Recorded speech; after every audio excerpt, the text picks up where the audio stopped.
شخصا به فکر من یک اقدام بین‌نهایت خوب است و این پروازهای مستقیمی که این حال می‌شود برای رشد سیاحی امکانات خوب می‌دهد، برای رشد بورسی خشونت‌آوری نیز امکانات خوب می‌دهد و ما می‌تونیم یک جای نوروز رو جشن گیریم، چیزی که برای ما مشترک است.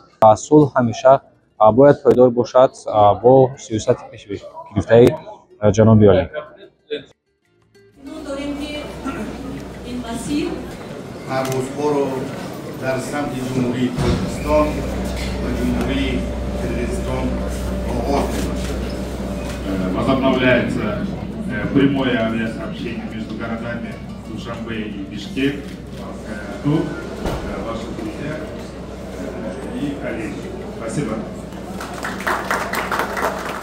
پس از کشوده شدن مرز بین تاجیکستان و قرقیزستان، این اولین خط سیر مستقیم باشد از دوشنبه به بیشکک. یکی از روزهای تاریخی به شمار می رود امروز و ما به حد شاد هستیم که در این روز تاریخی اشتراک می‌ورزیم. شاید همین کشوده شوی خط سیر سبب آن می‌گردد که در آینده سفرهای شهروندان قرقیزستان به تاجیکستان بسیار می‌شود، همچون سیاح می‌بیایند یا اینکه به نزد خویش و تبارشان می‌بیایند و کشوده شوی خط سیر این تنها بهبودی است، تنها به فایده دولت و ملت است که با تشبث پیشوای ملت امروز تاریخی برگزار گشته شده است.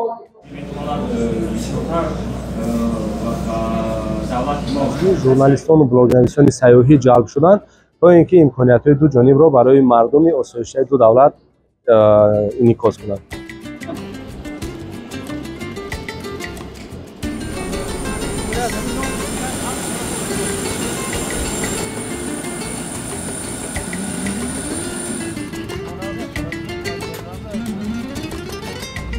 جناب Кириш радианда در حالت تعجیلی اولین звіщення.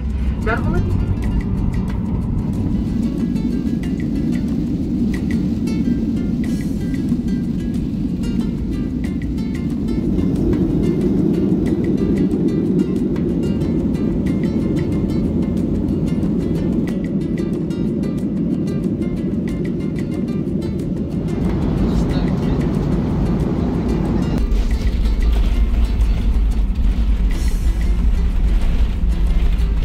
بریدستی خود را در داخل هواپیما فراموش نکنید.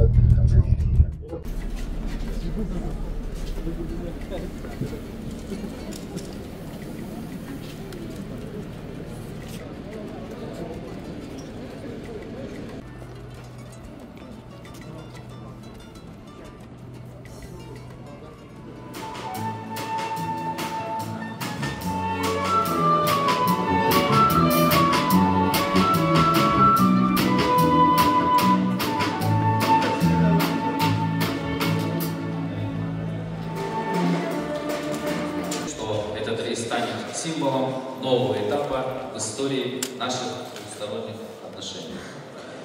Надеемся на развитие. Наши страны станут еще ближе друг к другу. Спасибо за внимание. Желаю продуктивного сотрудничества и ярких впечатлений от Кыргызстана. Эти места обязательно стоит посетить тем, кто любит побыть наедине с природой, любоваться бескрайними горизонтами и чувствовать себя частью бесконечно красивого мира.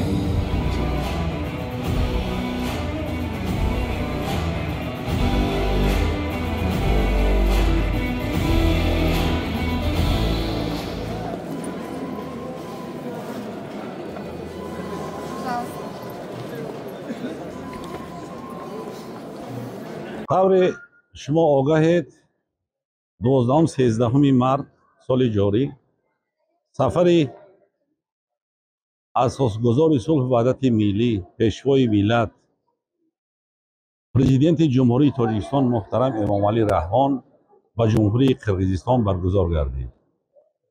در دایره 16 حجت دو جانبه‌ای که به امضا رسید، سند تاریخی عهدنامه درباره سرحد دولتی به امضا رسید.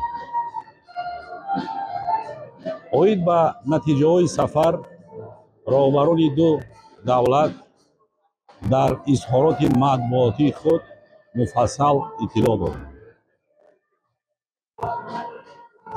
тибқи мувофиқаи сарони давлатҳо имрӯз хатсайри душанбе бишкек баъди муҳлати тӯлонии басташуда аз нав боз шуд. ширкатҳои Сомонер ва ширкати қирғизистонии осмон парвозҳои самти Тоҷикистону Қирғизистонро анҷом медиҳанд. аз ҷумла Сомонер ба самти Душанбе Бишкек, Осмон Бишкек Хуҷанд.